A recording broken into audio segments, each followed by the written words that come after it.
The Joe Rogan Experience. Do you see what's going on with China with that female tennis star? Yeah. Yeah. Jamie, see if you can pull that story up. It's this woman, apparently she said that she was sexually abused by some politician, correct? Yeah. And then did you see like the hostage note that she wrote? No, I did not. Oh, so she wrote a note that says, "Hello, world. I am fine. Everything is okay. If you want to print anything else about me, please run it through me. Everything is okay. I am fine." I mean, I'm paraphrasing, but super weird.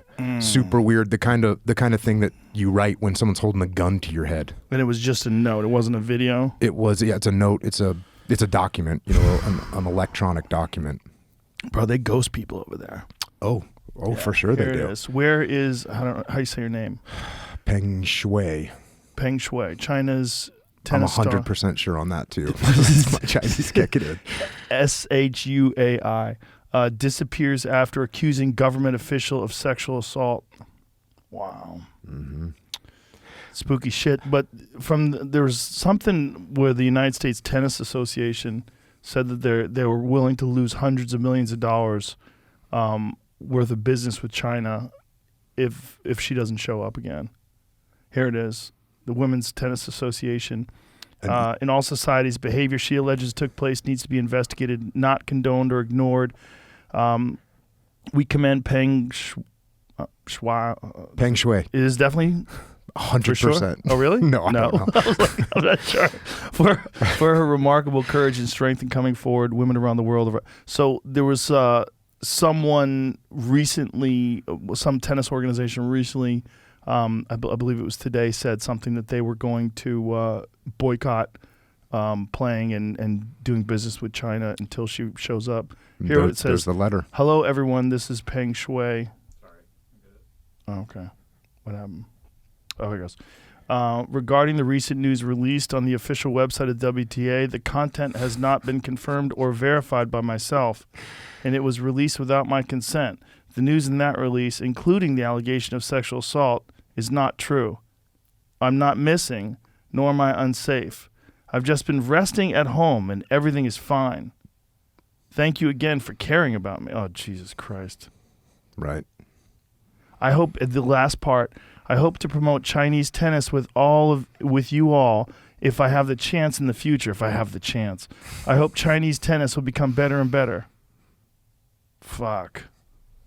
I mean, the fact that we're buying stuff from that country and then we buy so much from that country and we know there's human rights abuses going on over there.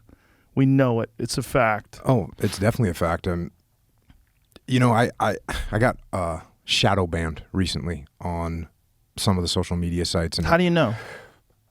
So a bunch of people, there's two ways I know. A bunch of people started, it started a little while ago. People were saying, "Hey, I can't find you. I tried to search for you. You're not appearing in my, what's it called?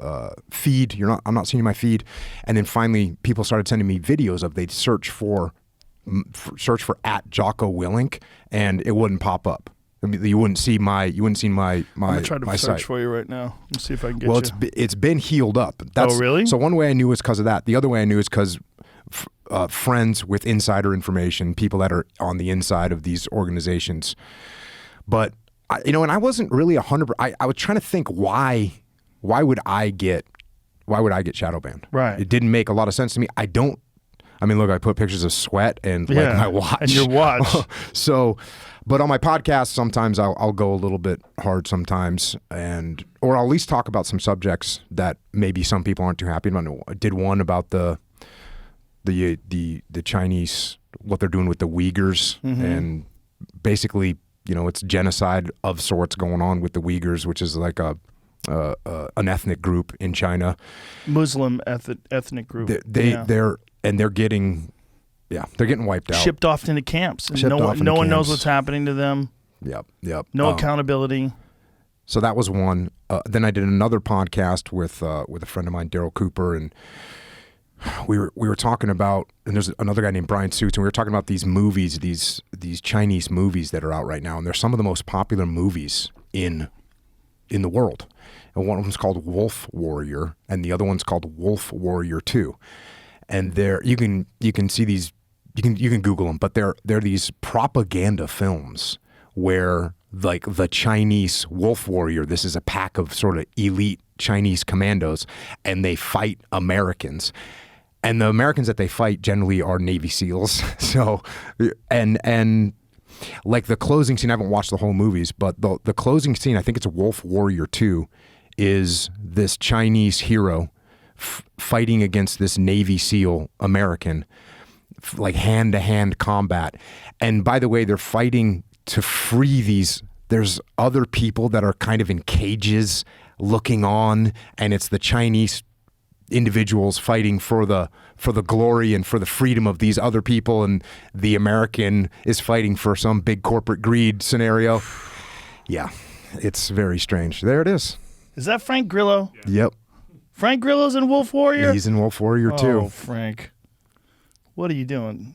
So they're making propaganda films, anti-American propaganda films, and the thing that's scary about this is, you know, China is thinking very strategically about things. Yeah. They're thinking about how to defeat America in 20 years or 25 years. And that's what they're thinking about. That's what they're planning for. That's why they're making films like this.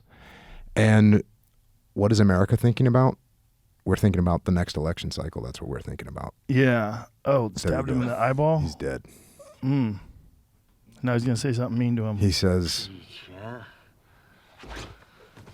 That's fucking history? Is that what he said? Okay. So this what's crazy is that they're making anti-American propaganda films, and we are making films that are run through the Chinese government to make sure that certain things aren't offensive. That's what's scary. They're changing Marvel Comics characters. You know that? Like No. Doctor Strange. What are they changing him Doctor into? Doctor Strange was a physician who had this accident and then went and studied with this Tibetan mystic and developed all these supernatural powers, right? China doesn't believe in Tibet, doesn't believe Tibet should have any freedom. So instead of a Tibetan mystic, it's a woman, and she's got a shaved head, and it's a white woman. So this is his mystic now. Instead of it being a Tibetan mystic, it's some white lady. They changed the fucking origin story of the comic book. Yeah. Well, for China. They got another movie that's coming out that's about the Chosen Reservoir, and you know, this famous battle in the Korean War where America got surrounded and had to fight their way out, and eventually came back and fought and, you know, settled on the 38th parallel. But in the movie, it's this just total glory for China, you know, sending the Americans back to the sea. They changed. They're like you said, they're changing history, and they're trying to set us up. But what they're setting us up for is they're thinking long term. They're thinking about 20 years from now, how are they going to be able to defeat us? And as we see all the time, one of the ways that they are moving to defeat us is by dividing us. That's the goal. Get into our social media and try and cause as much division as possible. And it works.